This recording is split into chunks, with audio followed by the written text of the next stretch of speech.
Hi guys, tonight we are going to move very slowly through the mist-covered streets of Victorian London and spend some quiet time in the company of a most unusual man, a consulting detective whose name would one day echo far beyond the gaslit corners of the city.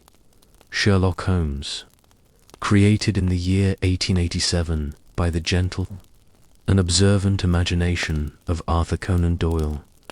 Let us begin not with mystery, but with atmosphere.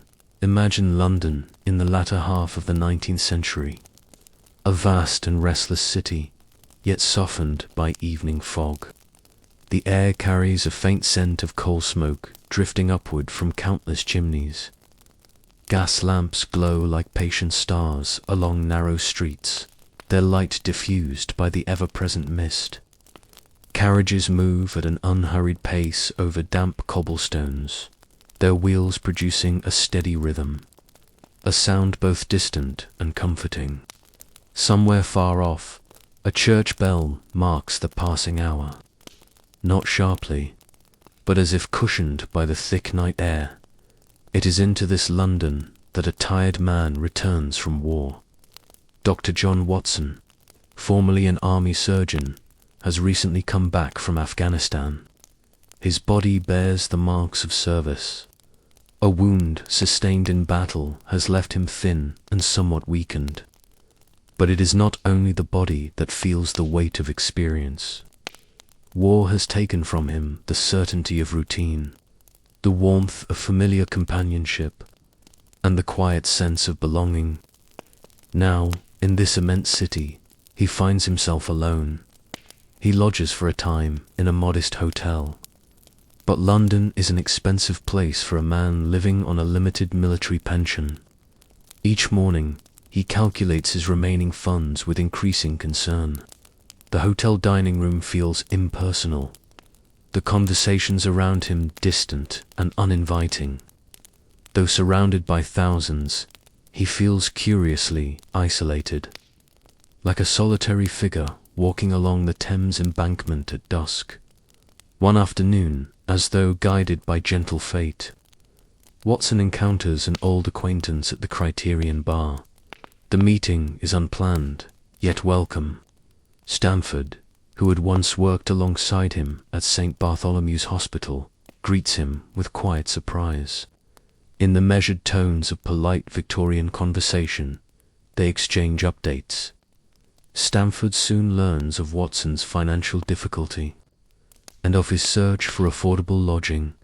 There is, Stamford remarks thoughtfully, another man seeking a companion to share rooms at 2-1 Baker Street, a man of somewhat peculiar habits, but of remarkable intellect. His name is Sherlock Holmes. The name carries no great meaning for Watson at first. It is simply a name, but one that will, in time, come to represent something extraordinary the following day. Watson is led to the chemical laboratory of St. Bartholomew's. There, amid glass beakers and the faint scent of laboratory stands a tall, lean figure bent over an experiment. Holmes greets them not with conventional pleasantries, but with a curious observation. "You have been in Afghanistan, I perceive." The words are delivered calmly, almost absently, as though stating the time of day. Watson, astonished, feels a quiet ripple of disbelief. He has not mentioned his military service. His uniform is no longer worn. And yet, Holmes is certain in that laboratory, beneath the high windows and drifting daylight. Holmes gently explains his reasoning. The sunburned complexion, not of an Englishman recently returned from the countryside, but of one exposed to a harsher climate. The bearing of a military man, the injured arm, the look of a doctor. Each small detail, when observed carefully, leads not to guesswork, but to conclusion. This, Holmes explains, is deduction, not magic. Not intuition alone, but the patient study of what others overlook. Watson listens, at first perplexed, then intrigued. There is no boastfulness in Holmes' tone, only clarity. For Holmes, the world is a vast text, written in footprints, in calluses, in ink stains upon a cuff. To read it requires attention and discipline. Soon, arrangements are made. Watson visits 2-1B Baker Street, a comfortable yet modest set of rooms kept by the kind Mrs. Hudson. The sitting room overlooks the street below. A coal fire burns steadily in the grate. 2 armchairs sit near the hearth. A small writing desk stands by the window, and books line the walls in orderly disarray. Baker Street itself is lively but not overwhelming. During the day, hansom cabs pass in steady procession. Vendors call out their wares. Children dart between doorways, and always, above it all, the faint golden shimmer of gaslight lingering in the air as evening approaches. Watson finds the arrangement agreeable. Holmes, though unconventional, is tidy in certain respects, absent-minded in others.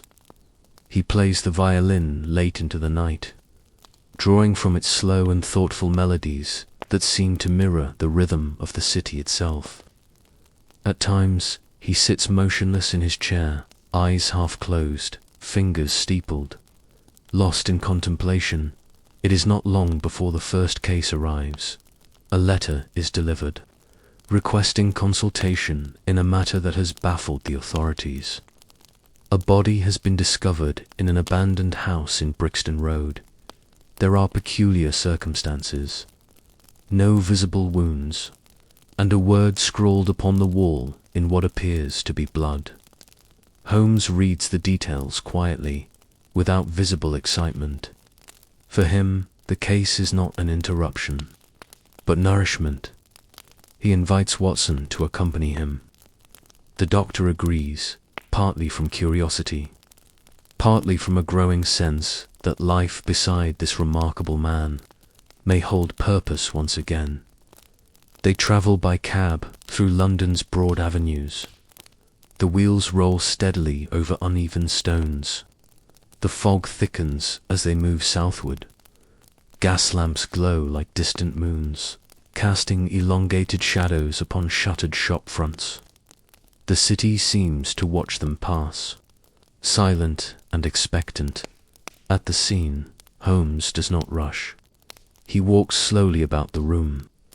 His gaze lingers upon the floor, upon footprints invisible to most. He measures distances with careful steps. He kneels to examine a speck of ash.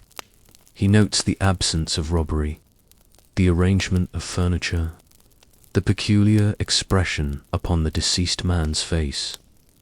Watson observes quietly, resisting the urge to question too quickly. Holmes speaks at last, in a low and measured voice.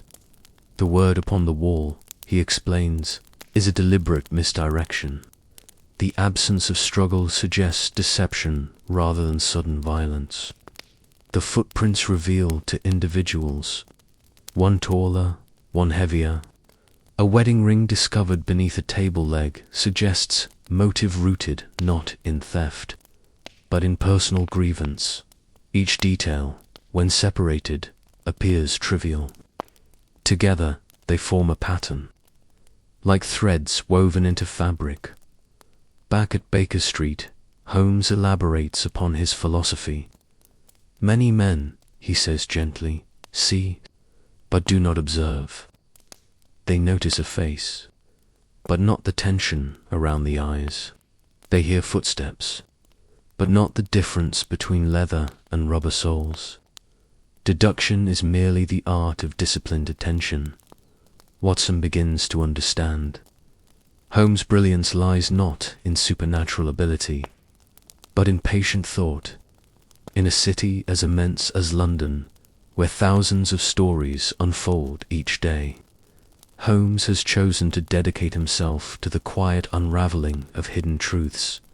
As the investigation continues, Holmes traces the origins of a cab driver, the chemical composition of a pill, the pattern of revenge stretching back across oceans and years.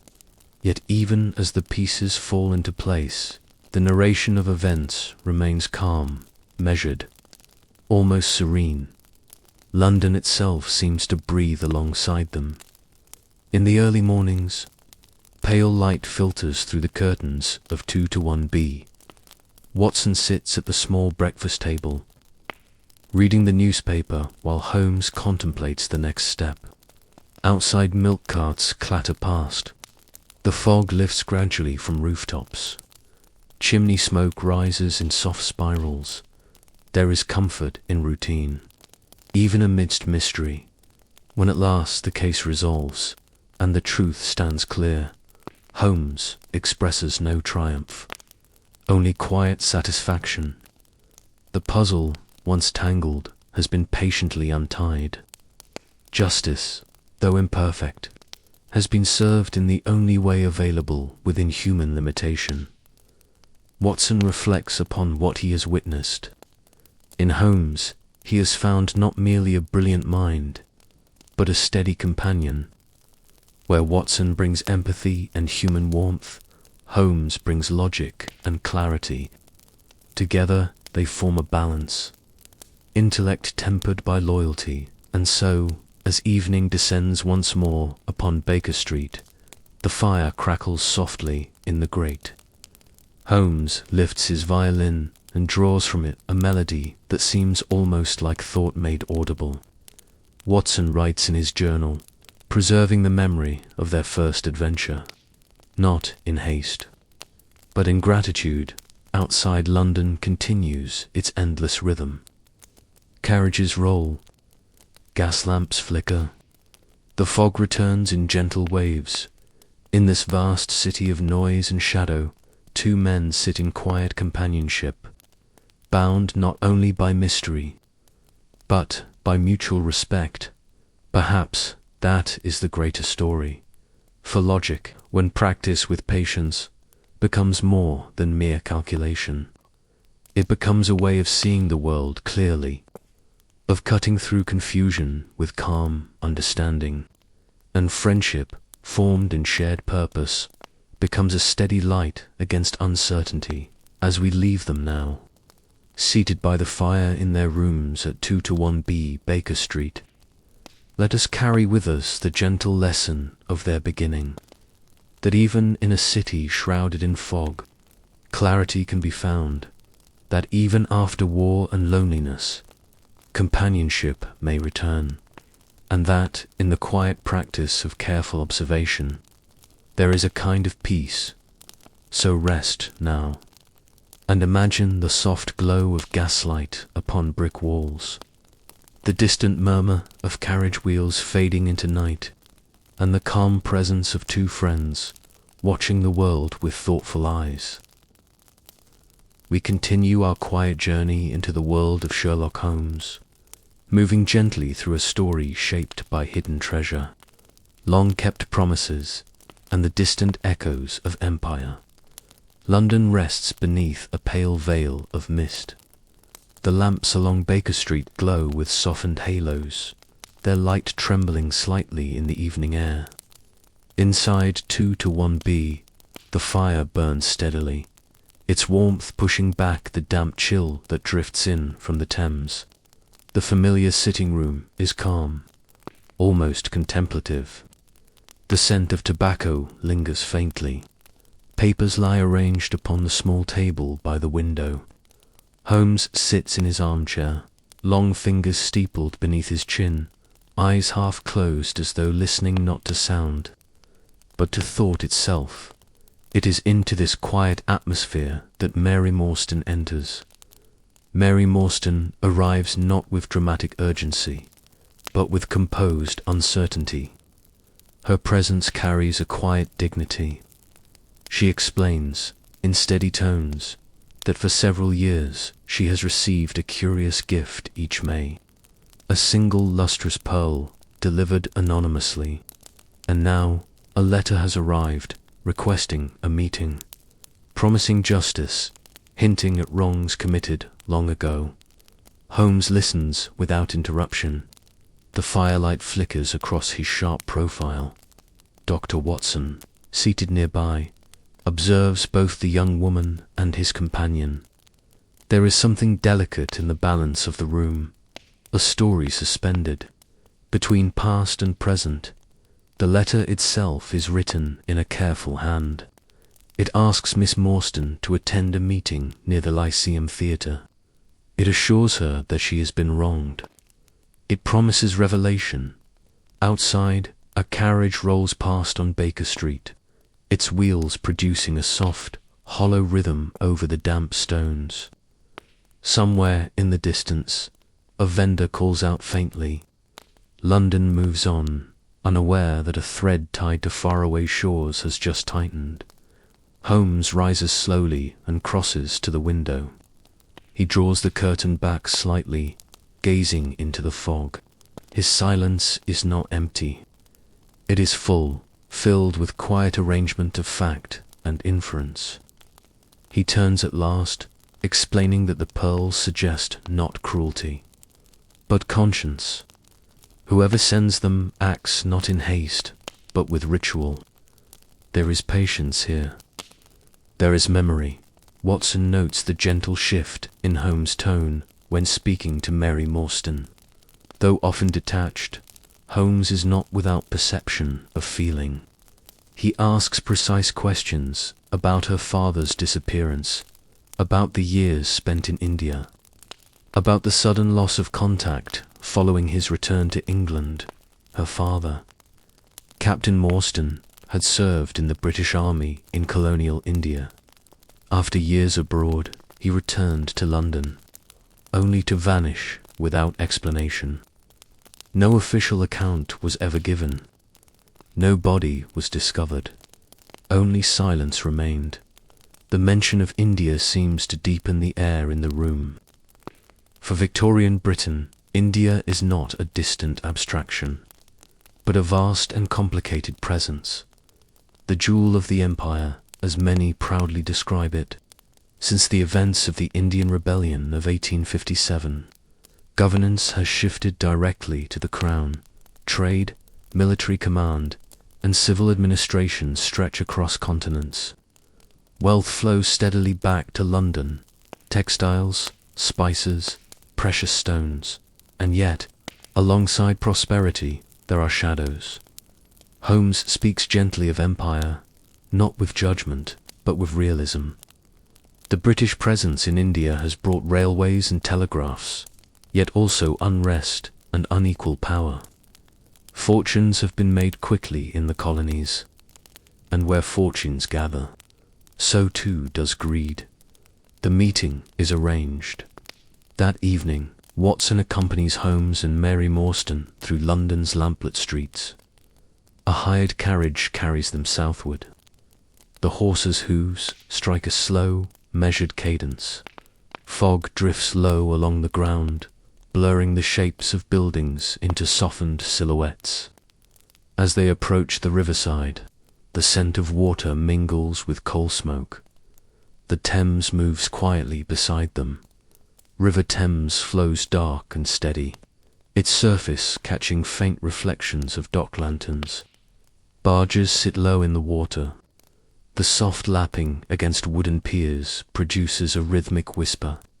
From time to time, a distant horn echoes across the current. London's heart beats strongest near its river. Trade and travel bound to its tide. Holmes remains thoughtful during the journey. He speaks little. Watson senses that his friend is mapping not merely the geography of streets, but the deeper currents of motive. The pearls, the letter, India, a vanished officer. Each piece rests quietly in his mind, awaiting its proper alignment. They are met by a small, nervous man who leads them through narrow passages and across dimly lit courtyards. The air grows cooler. Wooden staircases creak softly beneath careful footsteps. At last, they are brought before a man who reveals the truth in calm confession.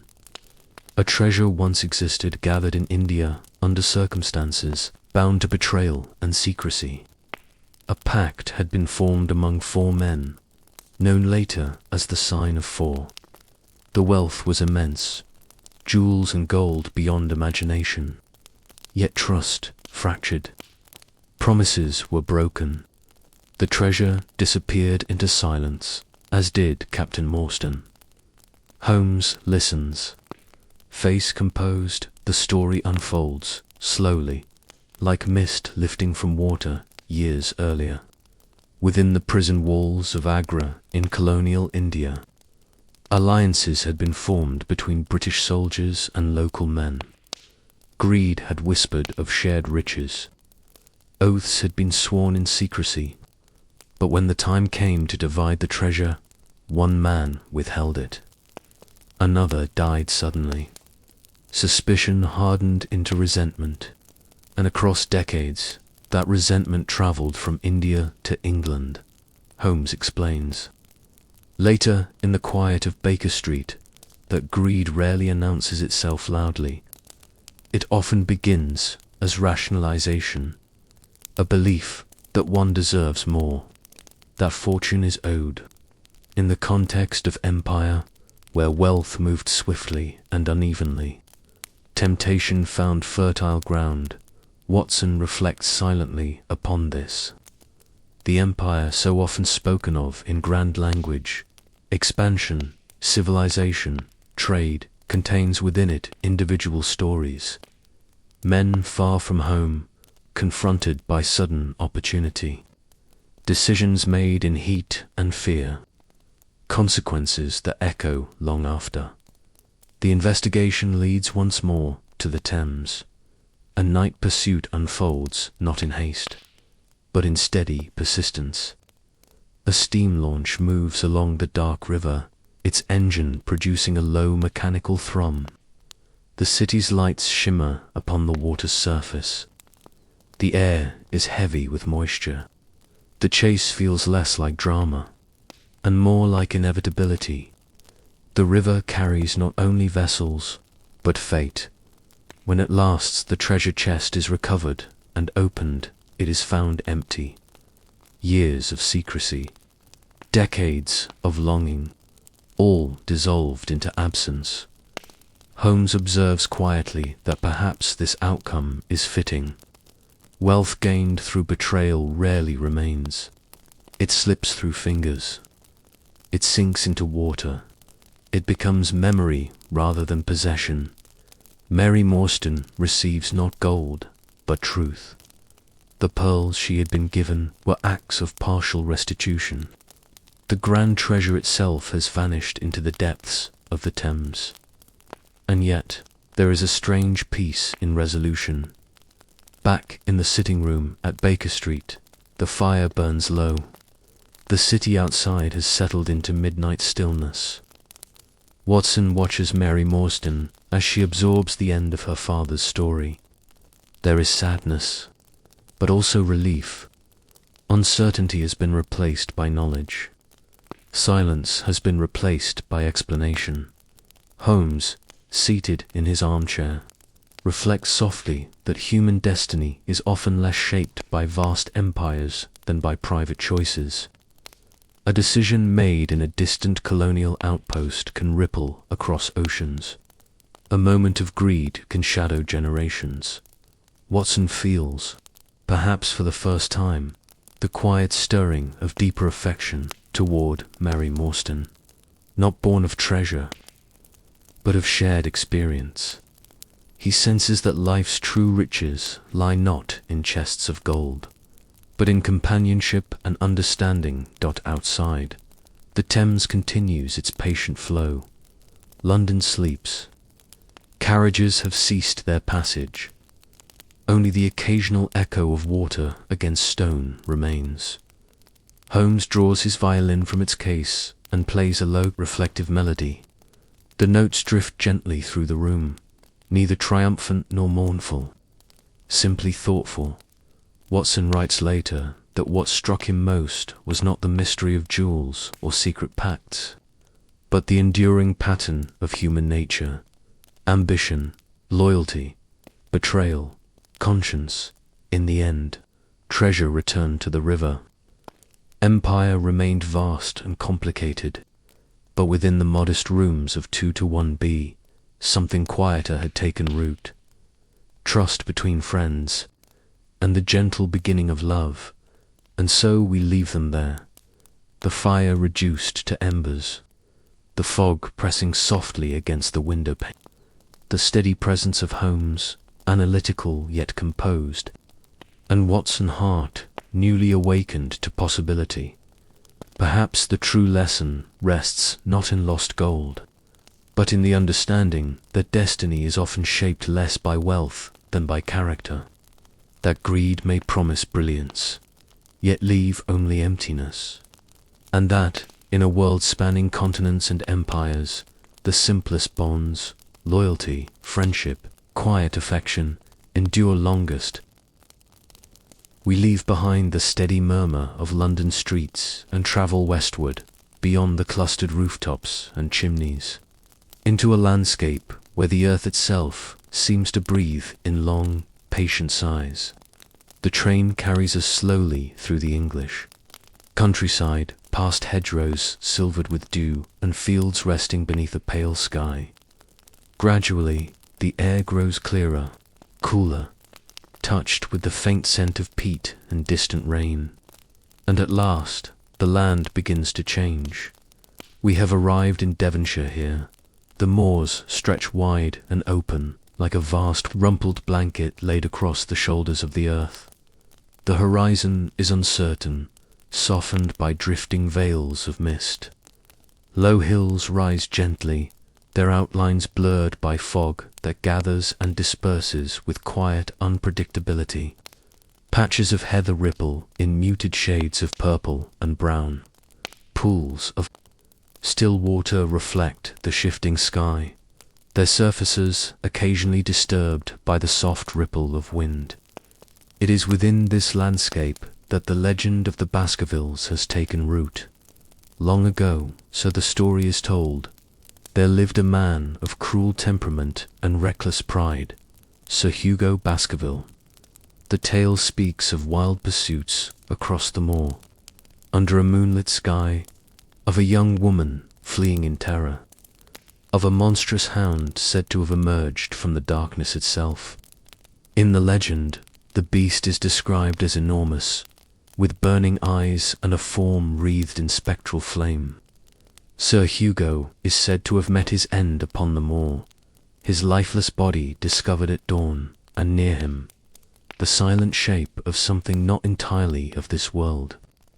From that night onward, the Baskerville family is said to have been shadowed by a curse. The story has been whispered for generations in candlelit rooms. It has travelled from hearth to hearth, carried in the low voices of servants and the cautious murmurs of villagers. Each retelling softens and reshapes it, yet preserves its core, a warning against arrogance, and an echo of something vast and unseen upon the moor. The moor itself encourages such stories. During the day, it appears expansive but peaceful. Skylarks rise into the open sky. Sheep move like scattered clouds across the hillsides. The wind passes steadily over grass and stone, producing a soft, continuous hush, not unlike the sound of distant waves upon a shore. But as evening approaches, the atmosphere shifts. Mist gathers in hollows and along narrow paths. The light fades unevenly, leaving certain stretches of land already cloaked in shadow while others remain faintly illuminated. The wind, which earlier seemed gentle, grows more insistent. It moves through coarse grass with a whispering urgency. It circles stone tors those ancient granite outcroppings, as though seeking entry into their silent crevices. And sometimes, when night has fully descended, the wind produces a sound that travels across the moor in long, wavering notes. It may be the cry of some distant animal. It may be air passing through rock formations. Yet to those who already carry the legend in their minds, it becomes something else, a howl within Baskerville Hall. Candles flicker against dark wood-paneled walls. The manor stands firm against the open land, its windows reflecting the shifting night. Inside, the air carries the scent of wax and aged oak. Portraits of ancestors gaze down from their frames, their expressions fixed in painted solemnity. Sir Charles Baskerville, recently deceased, had lived here in growing anxiety. It is said that he believed deeply in the family curse, that he avoided the moor after dusk, that he walked only in the safety of the yew alley, a narrow path bordered by high hedges, intended to shield one from the open expanse beyond. When he was found lifeless at the end of that path, the legend stirred once more. Footprints had been discovered nearby, not ordinary tracks, but impressions that seemed unnaturally large. Fear, once dormant, awakened fully. It is at this moment that Sherlock Holmes enters the narrative. Sherlock Holmes does not dismiss the legend outright, nor does he accept it. He listens carefully. He studies expressions, tones, hesitations. He observes the subtle tremor in a voice when speaking of the moor after dark. He notes the way candle flames flicker more violently when the wind rises. Holmes' reasoning remains calm. He explains. In the quiet sitting room of Baker Street before departure, that superstition often thrives in environments where isolation magnifies imagination. The human mind, he suggests, is inclined to complete patterns, to fill darkness with shape. A distant cry becomes a supernatural hound when preceded by expectation, fear. He remarks, gently, is both ancient and adaptive. It sharpens the senses. It prepares the body for danger. Yet when untethered from evidence, it may construct threats where none exist. Dr. Watson, who travels to Devonshire ahead of Holmes, finds himself deeply affected by the moor's atmosphere. In letters sent back to London, he describes the silence that falls suddenly between gusts of wind. He writes of evenings when fog presses close to the manor windows, obscuring all beyond a few feet. He notes how footsteps upon gravel seem louder after dusk, how every distant movement feels amplified. Within Baskerville Hall, candlelight produces elongated shadows that climb walls and stretch across ceilings. The corridors seem longer at night. The ticking of clocks becomes pronounced. Even the simple act of closing a door carries weight. Watson encounters local figures, a naturalist wandering the moor, a reserved neighbor observing events from afar. Each appears shaped in some way by the landscape. Conversations occur in subdued tones. Eyes often turn toward the windows when the wind rises. And then, one evening, Watson hears it, a sound carried over the moor. Low, prolonged, wavering, not shrill, not violent, but persistent.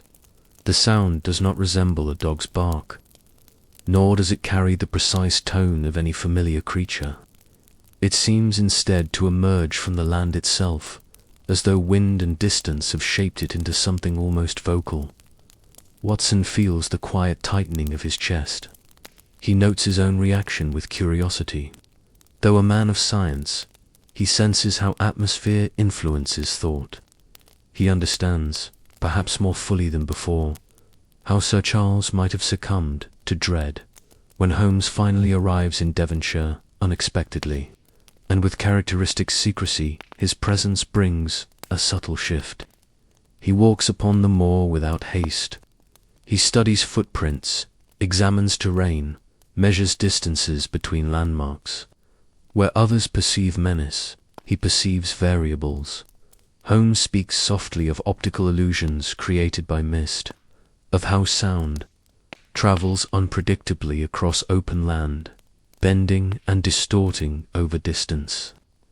He demonstrates how certain mineral deposits can produce faint phosphorescence when disturbed, a detail that in the right context could lend an ordinary animal an extraordinary appearance. Superstition, Holmes suggests, often begins with a fragment of truth, an unusual event, an unexplained death. Over time, repetition and fear reshape it into myth. The psychology of fear becomes central. Holmes observes that once a narrative takes hold, once a community accepts the existence of a curse, every ambiguous event reinforces it.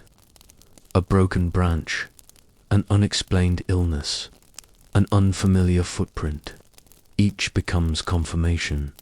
Fear narrows perception, reason widens it. On the night when the truth reveals itself, the moor lies beneath a thin crescent moon. Fog drifts in slow currents. The wind moves steadily, but without violence. Holmes positions himself strategically, patient as the landscape itself. When the great hound appears, it is indeed large, its jaws formidable, its body coated with a substance that glows faintly in the dim light. To startled eyes, it might well seem supernatural, but Holmes remains composed. The glow, he later explains, comes from phosphorus applied deliberately. The animal, trained and manipulated, becomes an instrument, not of curse, but of human intention. Greed and ambition once again stand behind the veil. The legend of the Baskerville hound, cultivated carefully over years, had been used to mask calculated design. Fear had been weaponized. Superstition had served strategy in the quiet aftermath. As dawn begins to pale the eastern sky, the moor appears almost gentle once more. The mist thins. Birds begin tentative songs. The same land that seemed haunted now seems vast and open. Watson reflects upon the transformation. The wind still moves through heather. The tors still stand in ancient silence, yet the weight has lifted. Knowledge has altered perception. Inside Baskerville Hall, candles burn lower as morning light grows stronger. Holmes sits near the window, his profile calm against the brightening sky. He remarks that reason does not erase mystery from the world, it simply places it in proportion. Fear, he says quietly, is not weakness. It is a natural response to uncertainty, but when guided by careful thought, it can be examined, understood, and gently set aside. The moor will always retain its atmosphere. The wind will always produce strange tones across open land. Fog will continue to blur edges and distort distance. These qualities belong to nature. What we choose to attach to them, that is the work of the mind as we leave Devonshire. The train carries us once more through rolling countryside toward the familiar outlines of London. The memory of the moor lingers, not as terror, but as contemplation.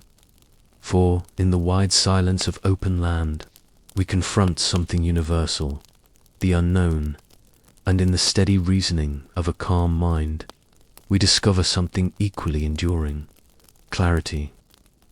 We remain in London, but we turn our attention away from shadowed alleys and river fog and toward drawing rooms warmed by polished fireplaces, toward silk curtains and measured conversation, toward a story not of violence or greed, but of intelligence, dignity, and quiet recognition. In the familiar sitting room at 221B Baker Street, the morning light filters gently through tall windows. The air carries the faint aroma of tobacco and freshly brewed tea. Sherlock Holmes sits in his armchair, long and composed, examining a letter sealed with an elaborate crest. Across from him, Dr. Watson observes the subtle narrowing of Holmes' eyes, not in irritation, but in interest. The letter bears the request of a king, not the ruler of Britain, but a monarch from the European continent, one whose youthful indiscretions now threaten his future. The King of Bohemia, as he calls himself, seeks discretion above all else. A certain photograph exists, a portrait capturing him in intimate company with a woman of remarkable presence. Should this photograph surface publicly, it could jeopardize an impending royal marriage and unsettle diplomatic balance. The woman's name is Irene Adler. She is not nobility. She is not bound by courtly constraint.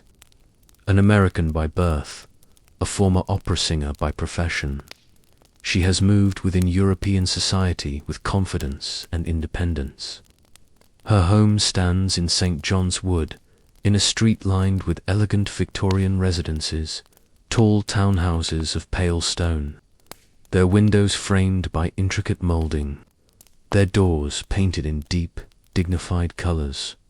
The king, large in stature and heavy with concern, visits Holmes in disguise. Yet even beneath mask and cloak, Holmes discerns the truth of his identity. The monarch speaks of Irene with a curious mixture of admiration and anxiety. She possesses not only beauty, he admits, but formidable intelligence.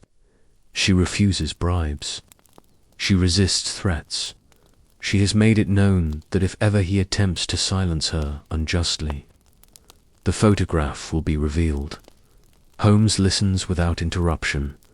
The request is simple in appearance. Retrieve the photograph. Yet Holmes senses immediately that this will not be a matter of force or intimidation. The problem requires subtlety. The woman in question is not reckless. She is deliberate. Outside, London continues its measured rhythm. Carriages roll along wide avenues. Ladies in fitted walking dresses pass beneath parasols. Gentlemen in tailored coats converse outside clubs and cafes. The city's society life unfolds in layers.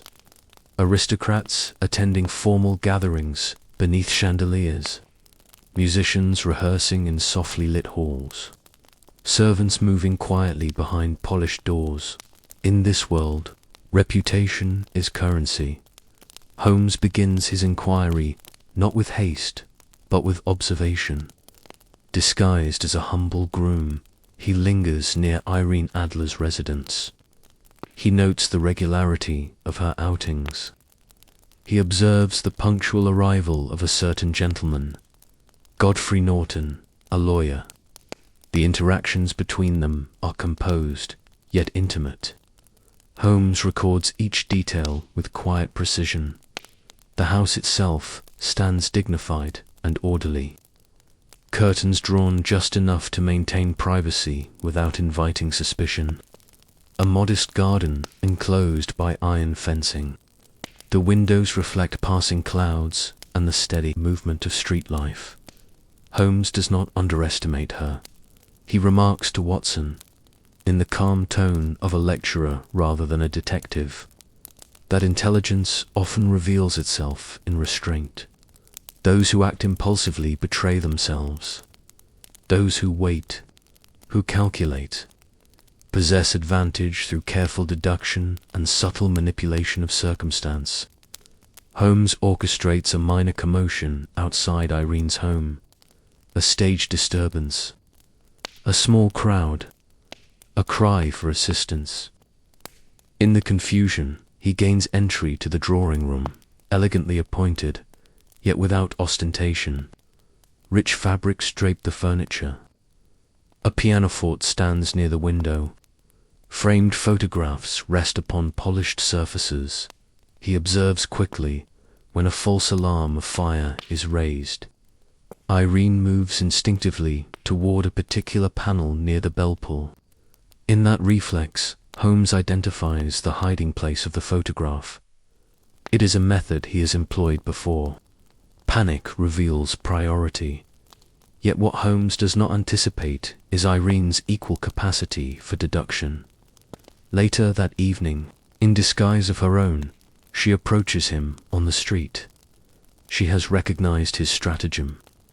She has understood his identity.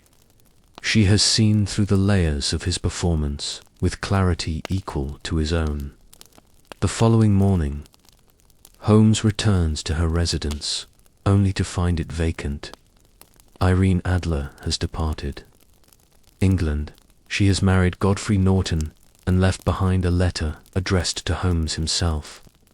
In it, she writes with courtesy and composure. She explains that she had long anticipated that the king might seek assistance. She confesses admiration for Holmes' methods. She assures him that the photograph will not be used to harm the king, as she now possesses her own future to protect. She keeps the photograph, not as a weapon, but as insurance. Holmes reads the letter slowly. There is no anger in his expression, no wounded pride.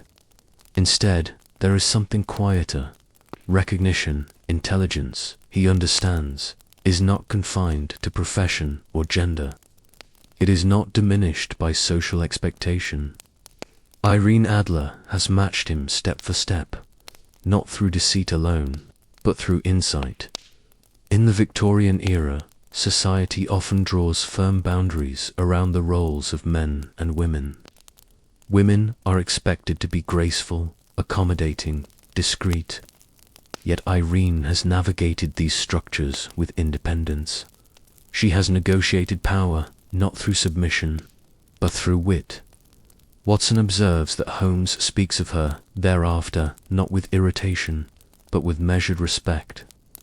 He refers to her always as the woman, not because she stands alone among her sex, but because, in his experience, she stands distinct in her equality.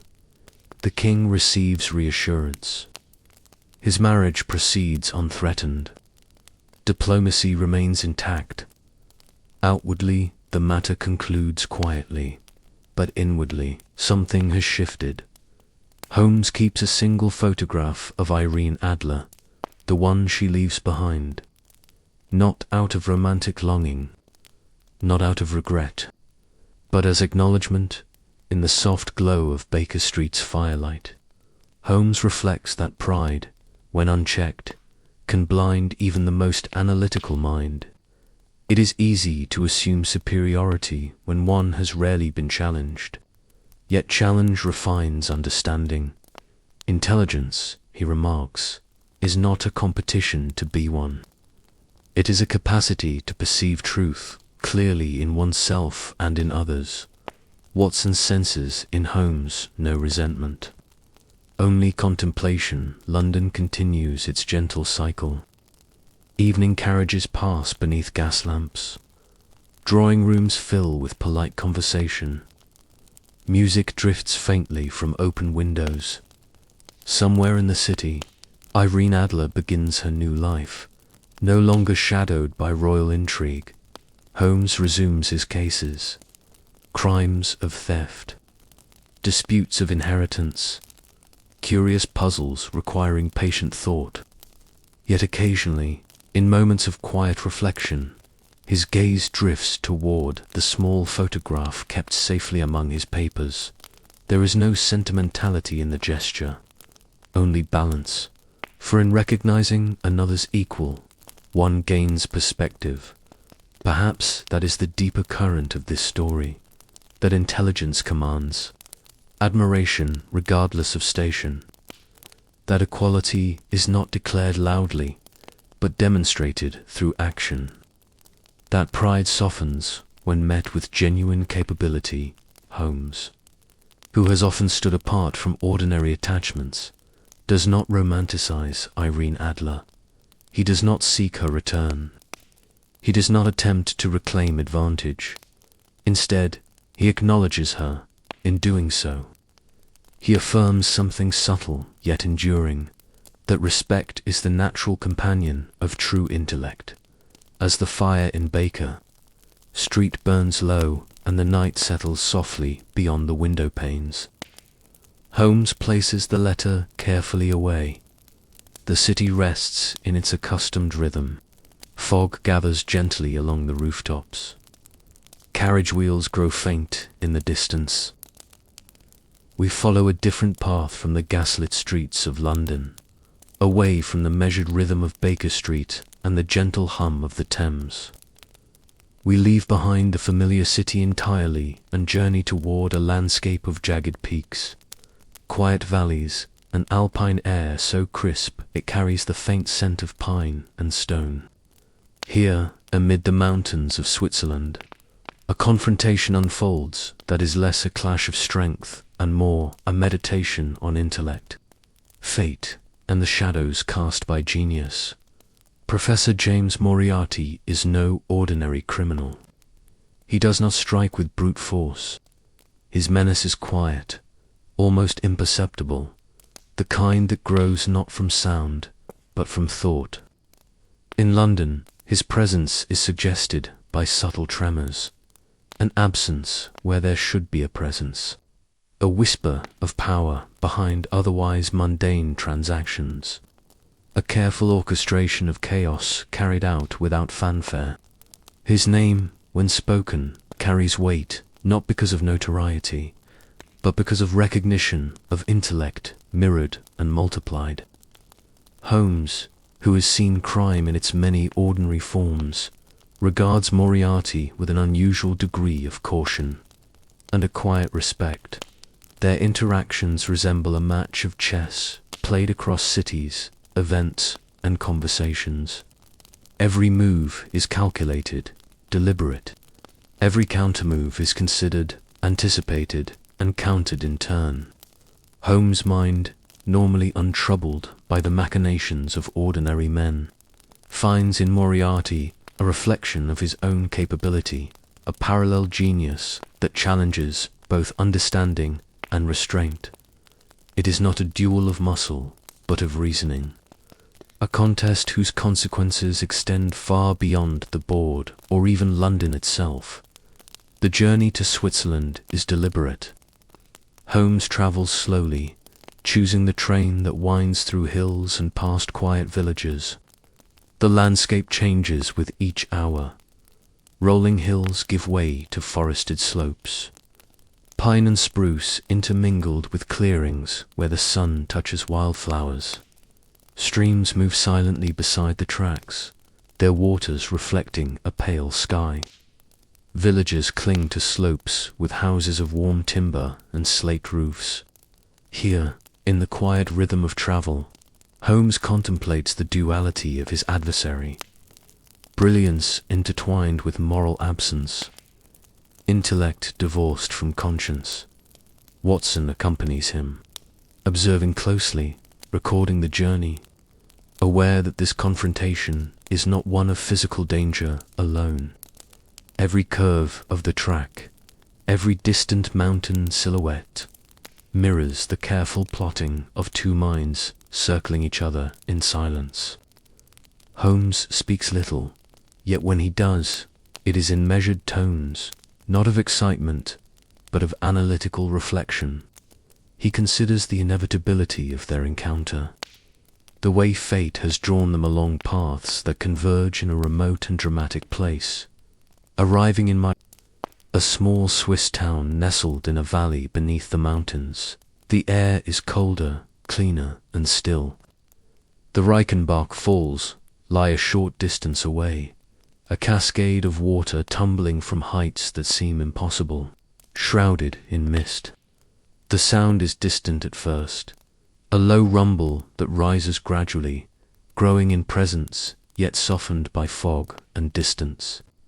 Holmes pauses, observing the way the falls interact with the light, the shadows of rocks, the patterns of spray in the air. It is a scene both beautiful and formidable, a natural monument whose power mirrors the magnitude of the confrontation that awaits. Moriarty appears not with clamor, but with precise, almost ceremonial quiet. There is no prelude of threats, no bluster. His presence is measured. He stands with the stillness of one who has considered every contingency, every possible move, every potential outcome. His gaze is keen, assessing, yet calm, the demeanor of a man who knows both the board and the rules intimately. Holmes, in turn, meets that gaze with his own measured stillness. Neither man moves hastily. Each observes, weighs, and anticipates. The falls provide a dramatic, yet reflective backdrop.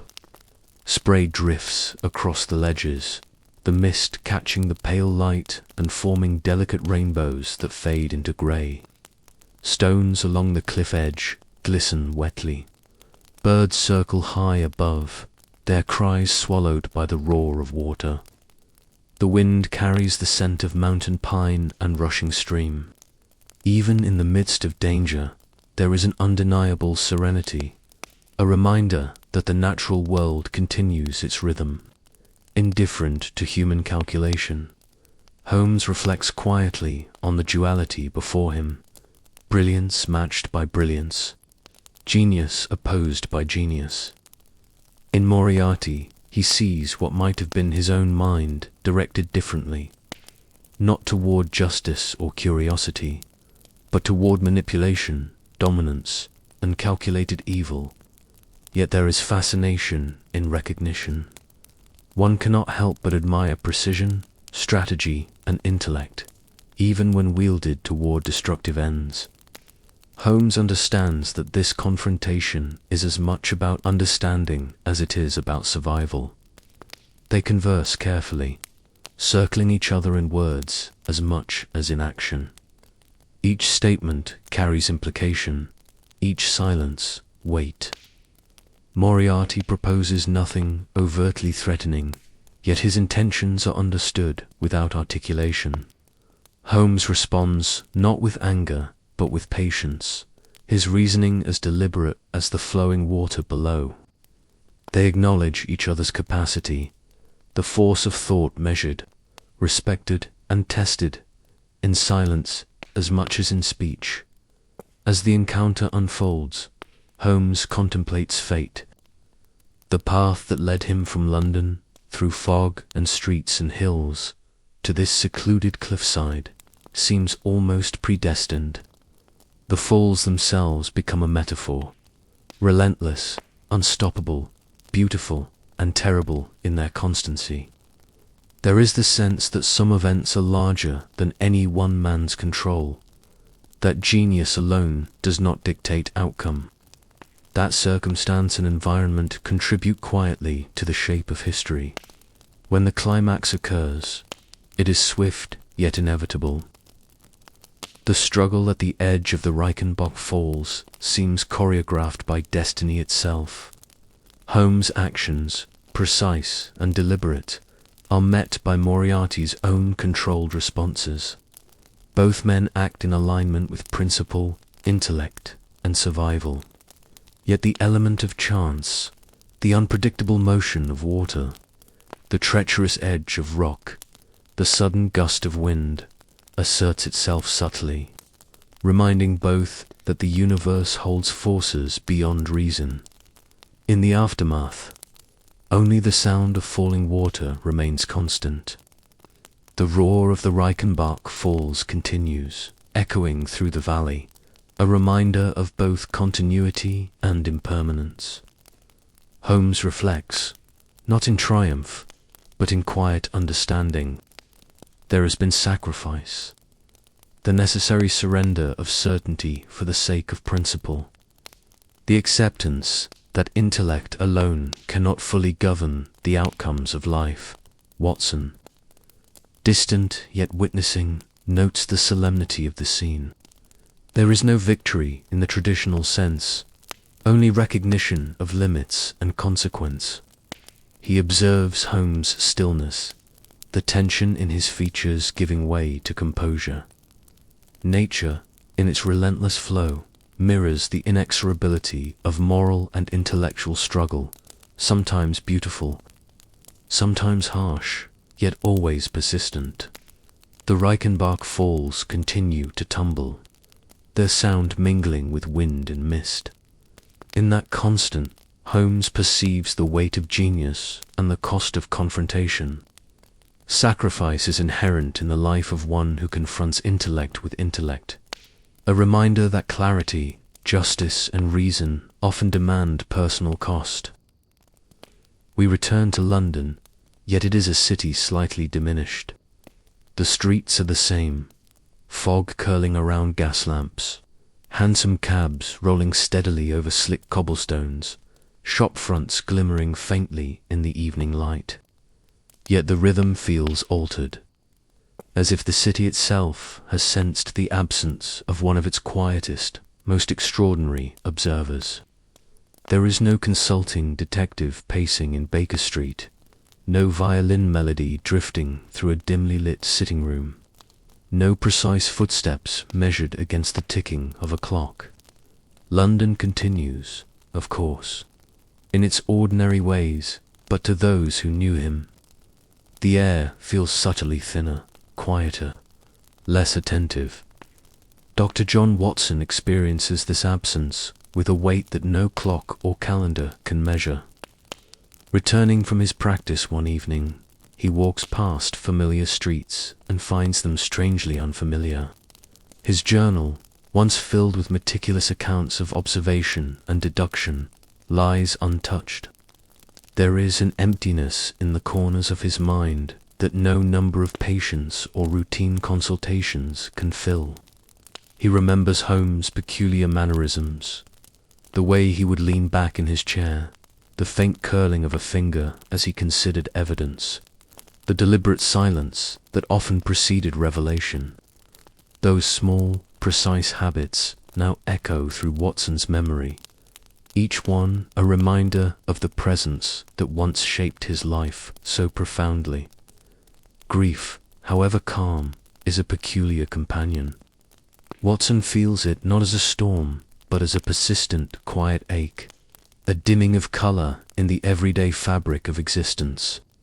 He walks the streets of London in slow contemplation, noting familiar bridges, the gentle sway of the Thames, the hiss of gas lamps igniting one by one, and wonders if Holmes, wherever he now treads, notices the same world with equal attentiveness. The thought is both comforting and bittersweet. Comforting because the world is still as it was. Bittersweet because the man who understood it so fully is no longer present to share that understanding. The return of Sherlock Holmes is entirely unexpected. On a mild evening in early spring, Watson receives a letter delivered with unassuming promptness. The handwriting is immediately recognizable, sharp, precise, unmistakably the detective's own. The message is brief, a note that suggests he is back in London, attending to matters of interest, and that he will call upon Watson at his earliest convenience. Even the economy of words carries its familiar authority. Watson's heart, long accustomed to the quiet rhythms of absence, responds with a quiet, restrained excitement when Holmes steps once more across the threshold of 2-1B Baker Street. It is as though a missing melody has returned to a familiar room. His presence is neither grandiose nor triumphant. He carries no fanfare, no announcement, no outward celebration of his own return. Instead, he moves with the same deliberate calm that Watson remembers, a careful placement of coat and hat, a glance toward the fire, a nod acknowledging the comfort of home. There is a profound steadiness in his demeanor, an unspoken reassurance that life, despite its upheaval, continues with reason and purpose. Watson observes Holmes quietly, noting subtle changes, perhaps a faint hardening at the edges, a more deliberate patience in his speech, a slightly more reflective pause before a conclusion is drawn. Yet the core remains unmistakably the same, the man of observation, of logic, of extraordinary insight. Conversations resume with a gentle cadence, exploring cases that have occurred in the interim, small details of London life, and reflections upon human nature. Holmes' voice carries both the precision of deduction and the calm warmth of return, a balance that quietly reassures Watson that the world retains its order, even after moments of loss. The streets beyond Baker Street, once viewed through the lens of absence, regained a certain vibrancy. The sound of the Thames lapping gently against its embankments, the distant echo of carriage wheels, the muted glow of gas lamps on wet stone, all are seen anew, as if Holmes' return restores the clarity with which one observes life itself. The city, in its intricate patterns of movement and pause, feels alive once more. Watson finds in these ordinary observations a renewed sense of purpose. The detective's calm, methodical mind provides a framework not only for understanding crime, but for appreciating the quiet order of daily existence. As the days progress, Holmes and Watson walk together along familiar streets, revisit the Thames embankments, and converse in quiet corners of the city. There is a deliberate slowness to these moments, a mindful appreciation of time and companionship. London's fog seems less oppressive now, not because it has changed, but because it is seen alongside the certainty of a trusted presence. Holmes' reasoning, once absent, becomes a guide, not only in matters of deduction, but in navigating the quieter, emotional landscapes of return, friendship, and endurance. Watson reflects upon the nature of their bond. The years of shared endeavor, of patient observation and subtle discourse, have created a relationship that is both intellectual and deeply personal. He recognizes, with a gentle warmth, that friendship endures even through absence. It is not measured by daily interaction, but by the consistency of understanding, by the unspoken trust that persists across distance and time. Holmes' quiet return reinforces this truth, that resilience is born not only of reason and intellect, but of the steadfastness of companionship. Evenings at Baker Street carry a renewed serenity. The fire burns with gentle warmth. Holmes, occasionally lifting his violin, produces melodies that are thoughtful rather than exuberant, reflective rather than urgent. Watson, seated with journal and pen, records observations, notes the subtle interplay of city life beyond the windows, and experiences once more the quiet rhythm of shared presence. Outside, the fog drifts across rooftops. Carriages pass in measured pace. London hums softly in the background, its pulse steady and familiar. There is a philosophical dimension to the reunion. Holmes' return embodies more than resolution of a personal absence. It exemplifies the endurance of reason, the quiet persistence of understanding, and the subtle restoration of order in a world that is often unpredictable. The friendship between Holmes and Watson, tested by separation and circumstance, demonstrates that human connections can survive disruption, and that resilience is found in the constancy of mutual respect and shared purpose. As night settles fully upon the city, and the gas lamps cast gentle halos along Baker Street, Watson observes Holmes in quiet repose, considering matters of subtle complexity. In the stillness, he reflects upon the lessons of absence and return, that even when one is separated from those who give life structure and perspective, the bonds of loyalty, intellect, and shared experience endure. That grief, though profound, softens with time and recognition, and that the return of a valued companion restores not only action, but the quiet emotional landscape that frames daily existence.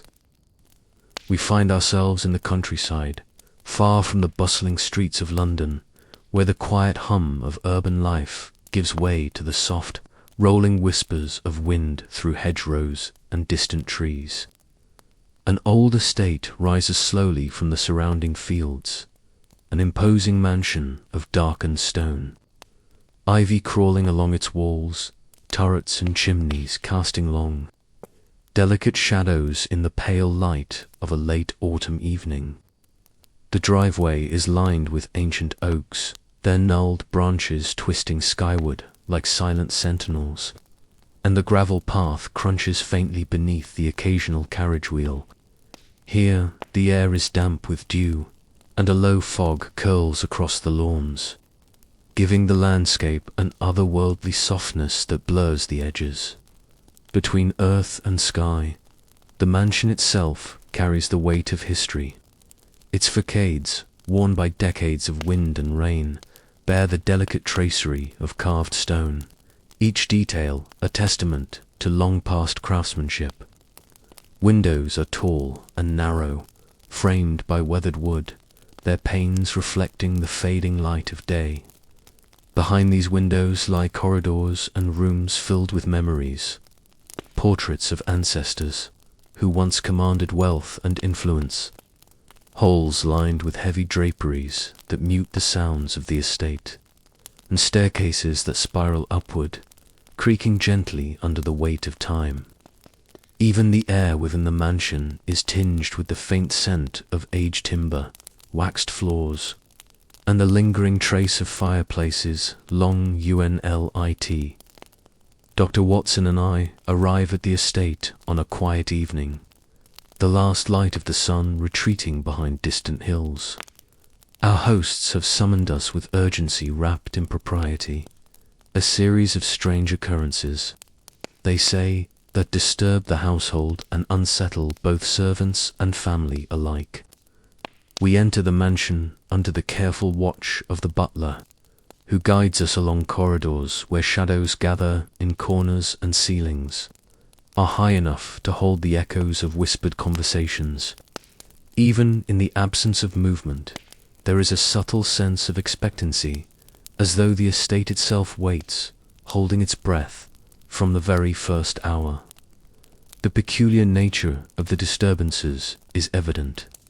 Footsteps, faint and irregular, echo across the upper halls when no one is present.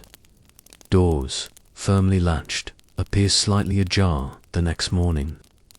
A soft rustle moves through the long draperies in the sitting room, as though something unseen has brushed past. In the distance, a low creaking sound, perhaps a pulley, perhaps a shutter, punctuates the silence, sharp in its isolation. The house seems to speak in these small, almost imperceptible noises, and to understand them, one must listen with care. Holmes observes, silently. He does not hurry to explain or to reassure. Instead, he moves slowly through the estate, pausing at points where a shadow falls differently, where the dust on a windowsill has been disturbed, where a footprint lies faintly in the carpet fibers. His attention is given fully to small details, the kind that escape ordinary notice. The discoloration of wallpaper, the slight unevenness of a floorboard, the tilt of a painting upon a wall. Each observation, seemingly trivial, forms a lattice of understanding that grows imperceptibly with every measured step. As night deepens, the mansion changes. The fog outside thickens, pressing against the windows, and the wind moves through the chimneys with a low, insistent sigh. Servants whisper of doors closing by themselves, of fleeting glimpses in mirrors, of sudden chills that linger in stairwells.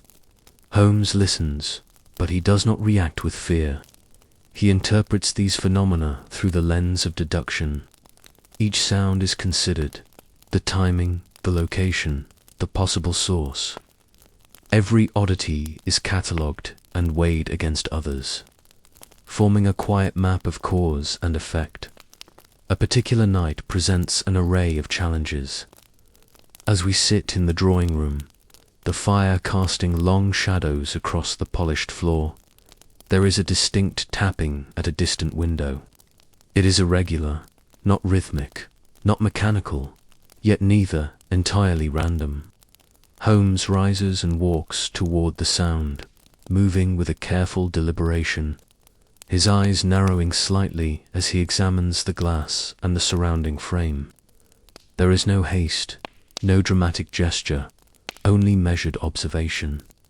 He notes the faint residue of rainwater along the sill, the subtle indentation of a nearby ledge, the softened outline of a bird or small animal that may have passed unnoticed. Each clue, however small, becomes a piece in a puzzle that only patience and sustained attention can assemble. Throughout our stay, the mansion continues to reveal its quiet mysteries.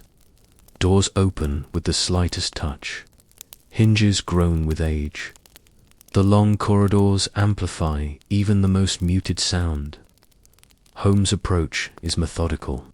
He traces the path of airflow from open windows, considers the effects of temperature on settling wood, and examines the routines of household staff. Even the smallest human habits, the placement of a candlestick, the folding of a letter, the alignment of a chair, become meaningful within the broader tapestry of observation. Watson, meanwhile, records each instance with both professional care and emotional engagement. The quiet tension of the estate, the juxtaposition of grandeur and subtle decay, the almost imperceptible rhythm of nocturnal sounds, all of these combine to create a heightened awareness of environment. Holmes' ability to pass these layers without distraction or assumption demonstrates the depth of his skill.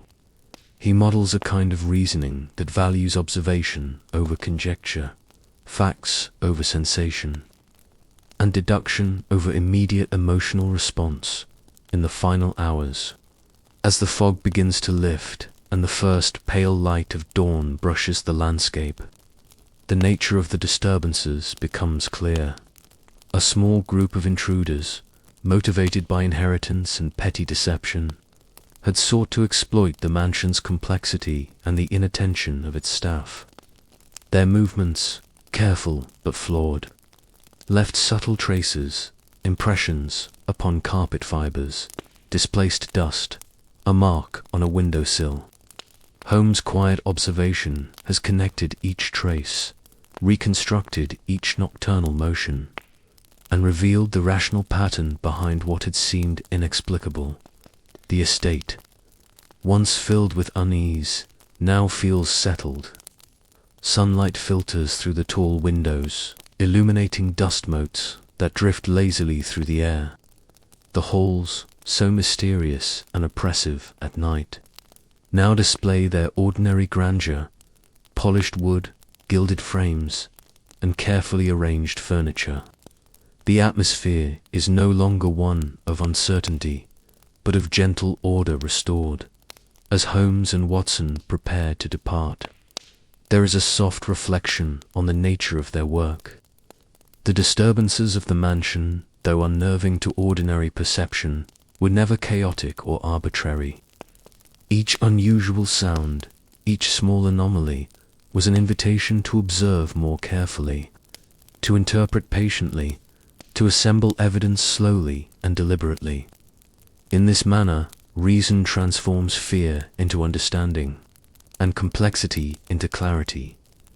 Holmes moves with his characteristic calm toward the carriage that will return us to London. He pauses briefly at the threshold, casting a final glance through the long corridors, noting the faint glimmer of sunlight on polished surfaces and the settled quiet of the house. His expression is unreadable, yet composed, as though acknowledging the value of every small detail that has led to the resolution. Watson, pen in hand, considers the lessons of this stay. That observation requires patience, that deduction rewards attentiveness, and that even the smallest clue can illuminate a broader truth. The mansion, its strange nocturnal sounds, its intricate layout, and its quiet residents have demonstrated the enduring principle that careful, patient observation uncovers the essence of events often hidden beneath apparent disorder. We find ourselves in a London softened by winter's embrace. The streets lie beneath a gentle blanket of snow, each flake settling with delicate precision upon cobblestones, rooftops, and lampposts alike. Gas lamps glow with a warm amber light, casting halos across frost-covered pavements, and the faint crunch of boots against the snow forms a measured rhythm through the otherwise hushed city. The air carries the mingled scent of wood smoke, baking bread, and the faint tints of winter chill, producing a sensation both crisp and comforting, as if the very atmosphere invites a slower pace, a careful attention to the small pleasures of the season. Alongside the Thames, the river moves quietly beneath thin sheets of ice, its surface reflecting the soft illumination of surrounding buildings. Carriages roll slowly along the snowy streets, their wheels grinding faintly against frozen slush, and the driver's horses exhale visible puffs of warm breath that fade quickly into the cold night. In these hours, London feels intimate, a city wrapped in quiet celebration, where each household's hearth glows against the dark, and the muffled laughter of families can be imagined beyond curtained windows. At 221B Baker Street, the fire burns with comforting warmth. Its flames reach languidly toward the ceiling, casting dancing shadows upon the walls, illuminating bookshelves lined with worn volumes, and throwing gentle light across the polished wood of the furniture. Dr. Watson sits with a cup of tea, observing the subtle interplay of warmth and shadow. Holmes, seated nearby, holds a small object in his hand, a simple felt hat, unremarkable at first glance, yet carrying with it the weight of hidden significance. The hat has arrived with a note from a local family. It belonged to a young man recently found wandering the snow-covered streets late at night, cold and disoriented, carrying no identification beyond the modest garment. While the household had initially considered the matter trivial, the circumstances seemed unusual.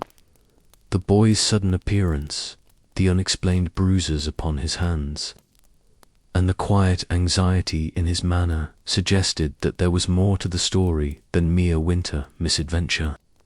Holmes examines the hat closely.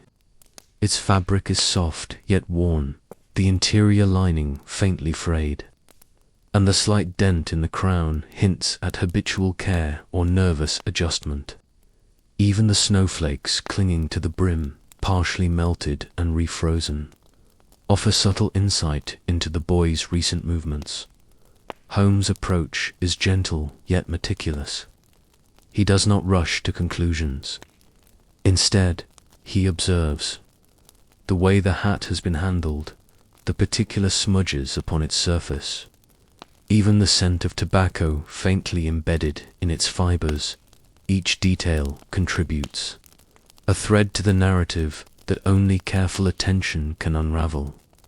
Watson, by contrast, feels the warmth of the fire and the soft ticking of the clock, allowing his own impressions to settle slowly alongside Holmes' measured inquiries. Outside, London moves in its quiet winter rhythm.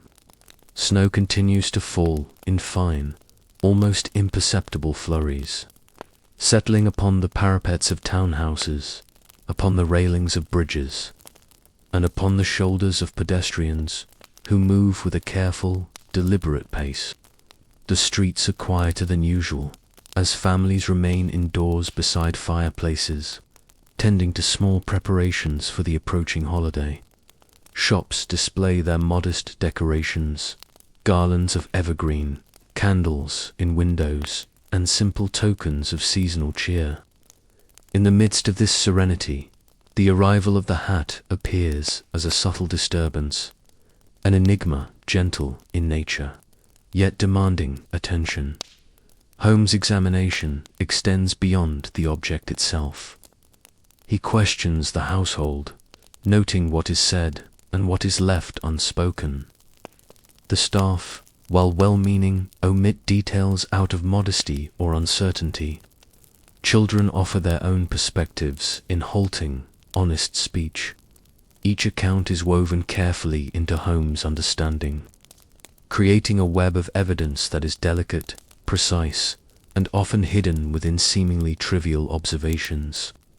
a footprint in a dusting of snow outside the doorway, a slightly crooked picture on the wall, the faint scent of coal smoke on the boy's coat, all combined to suggest a path he has travelled, a series of choices, and even the mood in which he acted as the evening progresses.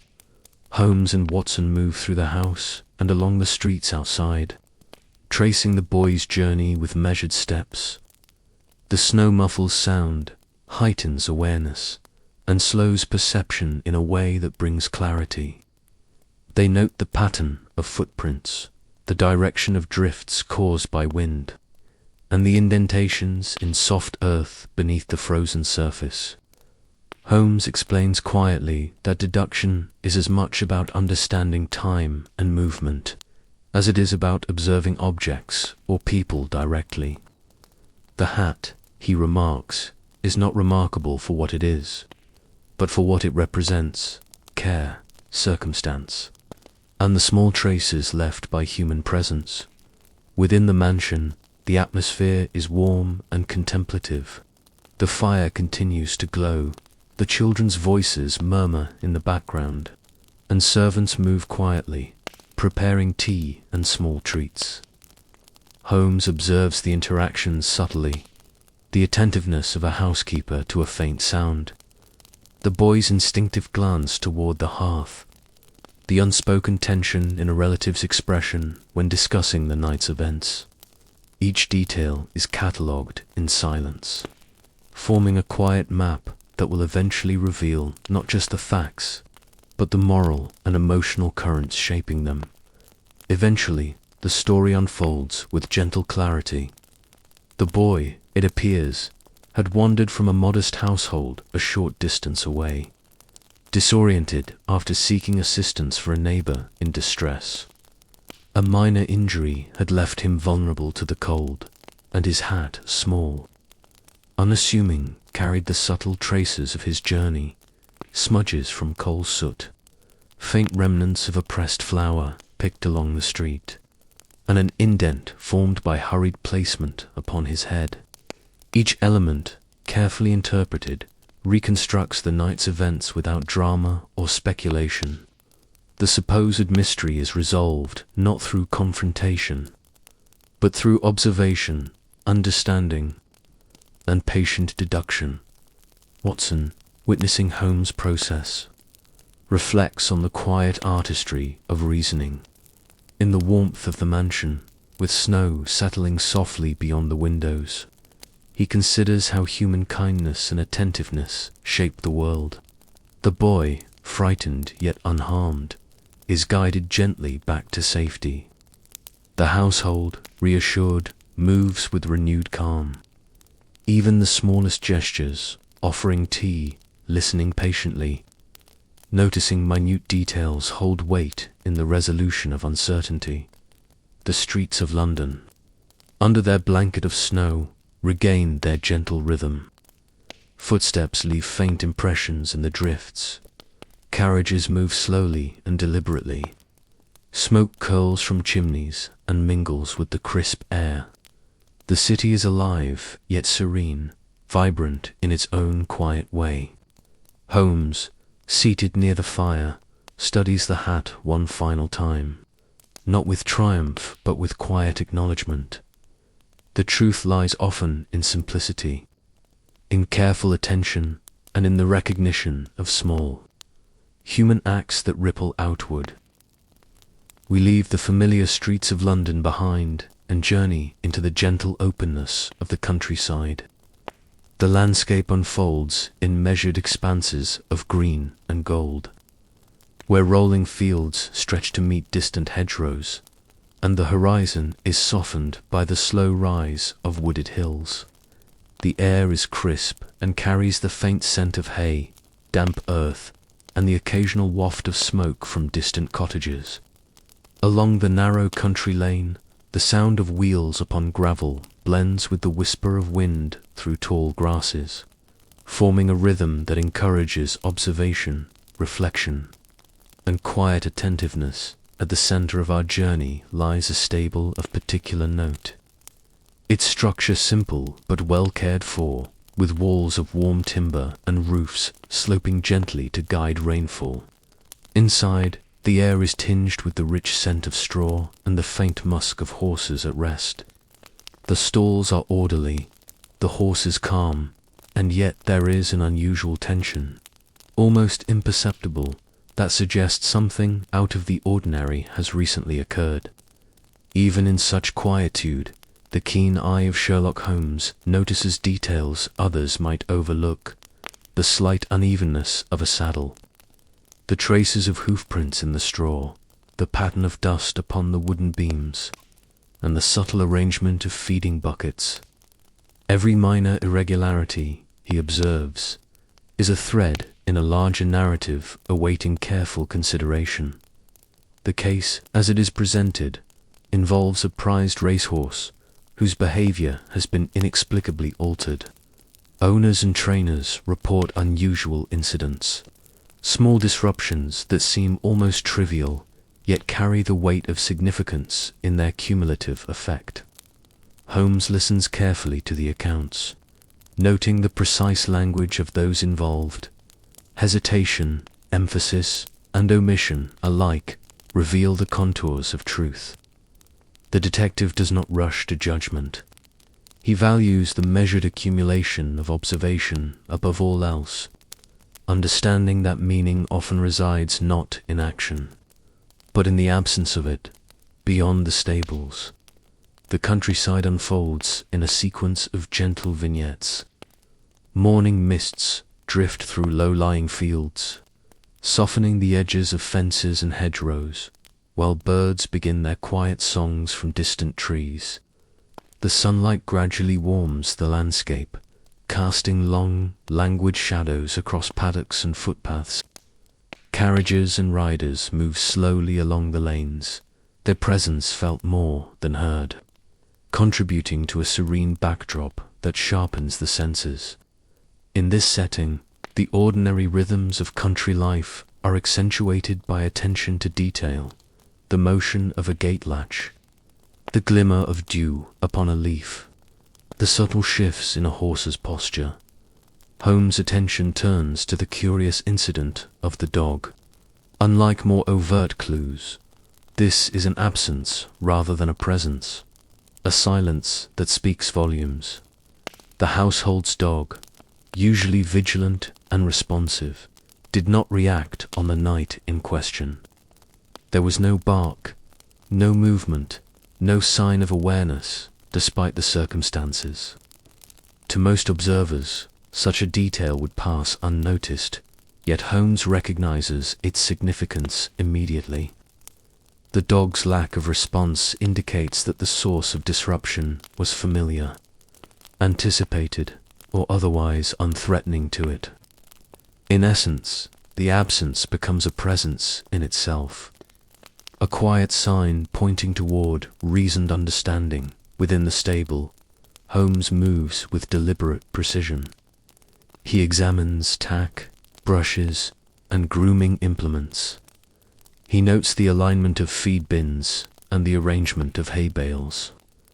Every displacement, however minor, is catalogued in thought, forming a lattice of inference. Watson observes quietly, aware that the detective's silence is not emptiness but a kind of logical intensity, a focused attention that absorbs all, surrounding details while revealing none until synthesis is complete. The horse itself is studied with equal care. Its temperament, movement, and posture are assessed in the context of both its environment and its recent experiences. Holmes' observations extend beyond the obvious: the subtle tension of a muscle, the faint traces of dust on its flank, the minor irregularities in hoofwear. He explains softly that such details are meaningful only when considered in the aggregate, and that deduction depends as much on absence as on visible evidence. In the quiet of the stables, with sunlight filtering through small windows, the methodology is revealed in patient observation, careful comparison, and calm reasoning. Outside, The countryside continues its steady rhythm. Fields, softened by the afternoon light, show patterns of grazing animals and pathways that wind gently through hedges. The wind moves slowly, carrying faint scents and whispers of movement.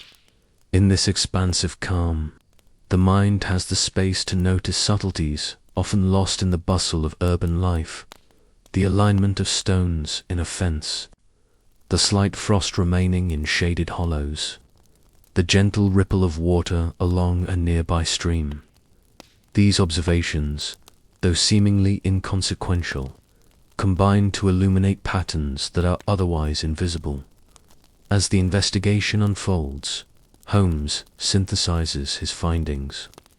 The unusual incidents affecting the horse are traced to a subtle manipulation of environment and routine.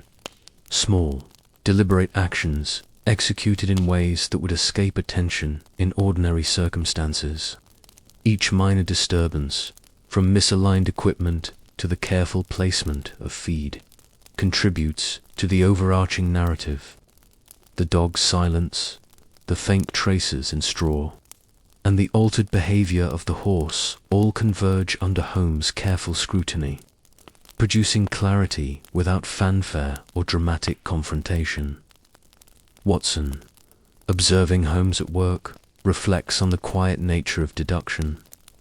There is a profound patience inherent in reasoning, the capacity to notice, to compare, to wait, and to interpret. Holmes' logical silence is not emptiness, but concentrated attention. Every absence of sound, of movement, of expected reaction becomes a signpost, a subtle instruction guiding understanding. The investigation, in its calm unfolding, demonstrates that perception is as much about what is not present as what is immediately visible. By the close of the day, the case is resolved. The horse, once unsettled, resumes its natural comportment. The subtle manipulations are revealed, not with accusation or confrontation, but through careful explanation and observation. The quiet countryside, the gentle stables, and the open fields all return to their ordinary rhythm, and Holmes, seated for a moment with the warm sun falling across his notes, allows himself the briefest pause of reflection. In this quiet moment, the lesson of absence becomes clear. It is often the lack of action, the silence of the familiar, or the unremarkable void that provides the most profound insight. Attention to these subtleties, cultivated through patience, reflection, and meticulous observation, reveals truth where speculation might fail. The mind attuned to absence perceives patterns that escape ordinary perception, and in doing so, finds understanding not in dramatic display, but in the gentle accumulation of evidence and quiet reasoning. Tonight, we pause at the threshold of our journey through the quiet streets, fog-laden alleys, and refined drawing rooms of Victorian England. The city, vast and complex, has always moved with a rhythm both deliberate and unpredictable, a place where gas lamps cast pools of light across wet cobblestones, where carriage wheels echo in the hush of night, and where the distant murmur of the Thames reminds one that even in immensity there is continuity, persistence, and gentle order.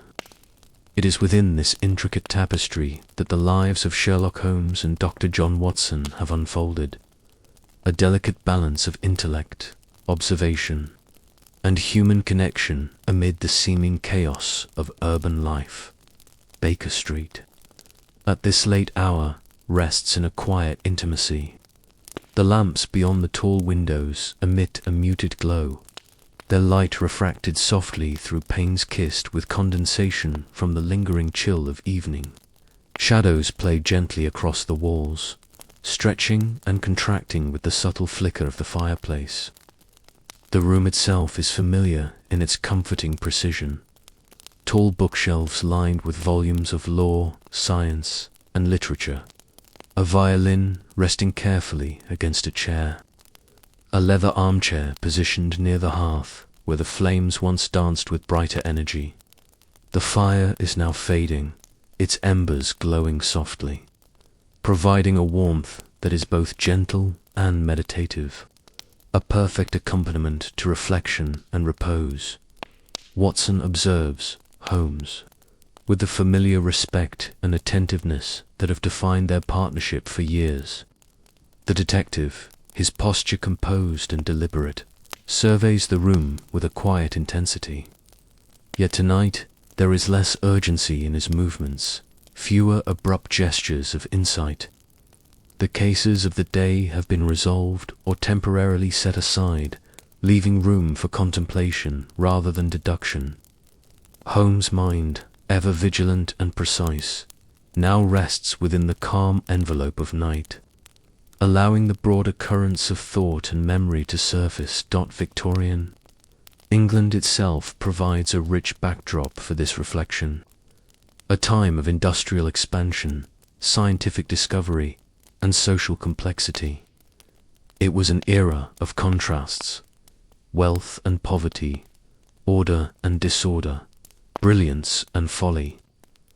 London, in particular, thrived as a city of contradictions. Gas lamps illuminated streets crowded with the bustle of commerce and carriage traffic, yet pockets of shadow remained where intrigue, crime, and subtle mischief could flourish.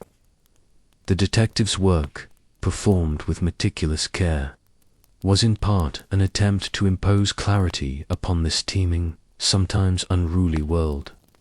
Logic, reason, and observation were his tools to navigate a landscape that was simultaneously structured and capricious. Holmes and Watson's friendship, central to these observations, is more than companionship. It is a measured interplay of intellect, patience, and mutual understanding. Holmes, often austere in expression and exacting in his methodology, relies upon Watson not only as chronicler but as a stabilizing presence, a grounding force amid the pursuit of abstract deduction. Watson, in turn, admires and trusts Holmes' insight while providing humanity, empathy, and moral reflection. Together, they demonstrate that even amid rational inquiry and analytical rigor, human connection remains vital. The warmth of shared experience, the quiet affirmation of loyalty, and the unspoken understanding that transcends words. These qualities define their enduring partnership. The lamplit streets outside, now hushed in late-night calm, mirror the interior of Baker Street. Snow or rain may have softened the sounds of carriages, and the distant click of hooves against stone is rare and deliberate. Windows reflect faintly in the watery streets, echoing the patterns of lamps above, and the occasional sigh of wind passes through the city, stirring leaves or lifting the scent of coal smoke from chimneys. This rhythm, subtle and measured, is echoed within the sitting room itself. The crackle of fading embers, the turning of a page in Watson's journal, the delicate rustle of a curtain moved by gentle air. In these moments, the grandeur of a city and the simplicity of a home intersect, creating a space for reflection and contemplation. Holmes reflects upon the cases of years past, the curious, the criminal, and the peculiar. Each mystery, each challenge, demanded not only intellect but patience and attentiveness to detail. He considers the human motivations intertwined with these puzzles: greed, fear, pride, love, and sometimes the quiet impulses that escape observation.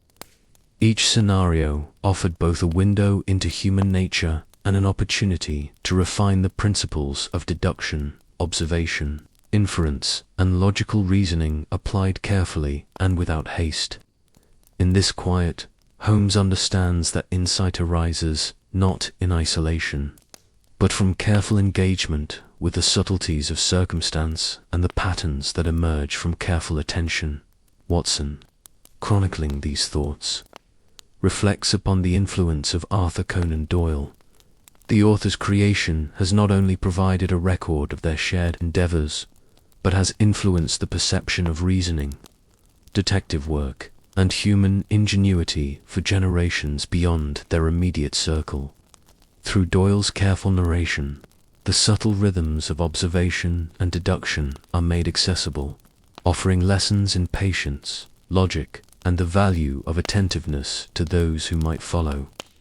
Victorian London, in this sense, is preserved not only in its physicality, but in the careful articulation of human experience and intellect, ensuring that even the smallest observations contribute to enduring understanding. The fire continues its slow descent into embers. Shadows lengthen, stretching into corners of the room that were once brightly illuminated. Holmes and Watson sit quietly, companionable and reflective. Outside, a soft drizzle or mist may sweep through the streets, blurring outlines, softening edges, and providing an environment that encourages careful consideration rather than abrupt action. The city, in its habitual grandeur, seems to pause alongside the two friends, as though acknowledging the weight of thought and the passage of time. Holmes finally rises and moves to the window, gazing outward toward the dimly glowing lamps and the occasional carriage that drifts through the distance. He observes without judgment, noting patterns, movements, and subtle changes, a habit refined over years, yet now tempered with an appreciation for the quiet majesty of night and reflection.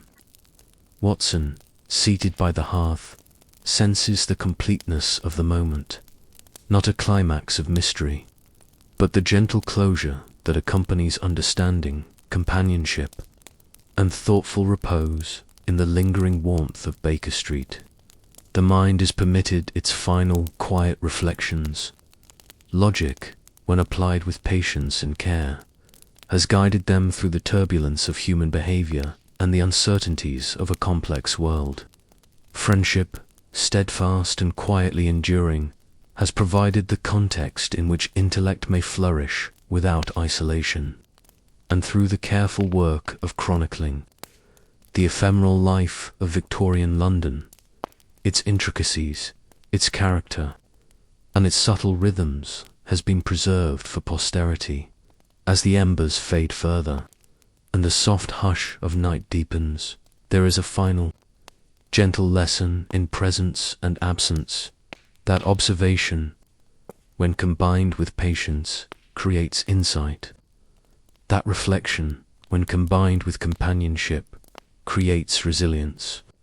And that calm attention to the world, in all its measured complexity, offers both understanding and peace. And so we conclude our quiet journey through the world of Sherlock Holmes. Baker Street rests beneath its lamps and shadows. The fire dwindles, leaving a soft, comforting warmth. Holmes and Watson sit together in companionable silence, emblematic of logic, friendship, and enduring reflection.